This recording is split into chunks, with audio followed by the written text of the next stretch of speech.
আসসালামু আলাইকুম। আশা করি মহান আল্লাহর রব্বুল আলামিনের অশেষ মেহেরবানি ও দয়ায় আপনারা সবাই ভালো আছেন। আজকে আমরা জানব 9জন শয়তানের নাম ও কাজ। প্রিয় মুসলিম ভাই ও বোনেরা, এই ঘটনা থেকে এই শিক্ষা লাভ হয় যে যদি আমরা নিজেদের কাজসমূহে শয়তানের অংশগ্রহণ থেকে নিরাপদ, কল্যাণ ও বরকতের আগ্রহী হই, তাহলে যেন প্রতিটি ভালো কাজে শুরুতে বিসমিল্লাহ পড়ে নিই। অন্যথায় প্রত্যেক কাজে অভিশপ্ত শয়তান শরিক হয়ে যায়।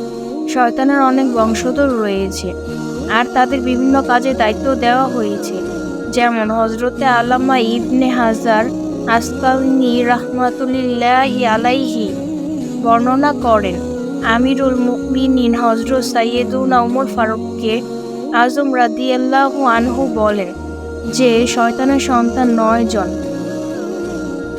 1. জালিতুন শয়তানের কাজ বাজারগুলোতে নিয়োজিত আর সেখানে সে নিজের পতাকা গেড়ে থাকে। 2. ওয়াসিন শয়তানের কাজ মানুষদের আকস্মিক বিপদে ফেলার দায়িত্ব রয়েছে। 3.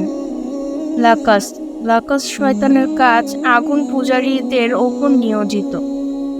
4. আওয়ান শয়তানদের কাজ শাসকদের সাথে থাকা। 5.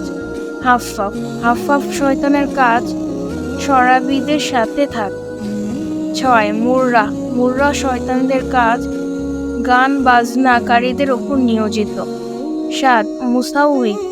মুসাউইদ শয়তানের কাজ বাজে কথাবার্তা সর্বত্র ছড়িয়ে দেওয়া কাজে নিয়োজিত। সেই মানুষের মুখে বাজে কথাবার্তা চালু করে দেয় আর মূল বাস্তবতা থেকে অন্য মানুষকে করে থাকে। 8. দাসিম শয়তানের কাজ ঘরসমূহে নিয়োজিত রয়েছে। যদি ঘরের বাসিন্দারা ঘরে প্রবেশ করার সময় সালাম না করে ও বিসমিল্লাহ পড়ে পা ভিতরে না রেখে, তাহলে এইসব ঘরের বাসিন্দাদের পরস্পরের মধ্যে ঝগড়া লিপ্ত করে দেয়, এমনকি তালাক বা খোলা স্ত্রী কর্তৃক স্বামীর কাছে তালাক চাওয়া বা মারামারি পর্যায়ে পৌঁছে দেয়। 9. ওয়ালহান শয়তানের কাজ ওযু, নামাজ ও অন্যান্য ইবাদতের মধ্যে কুমন্ত্রণা দেওয়ার জন্য নিয়োজিত রয়েছে।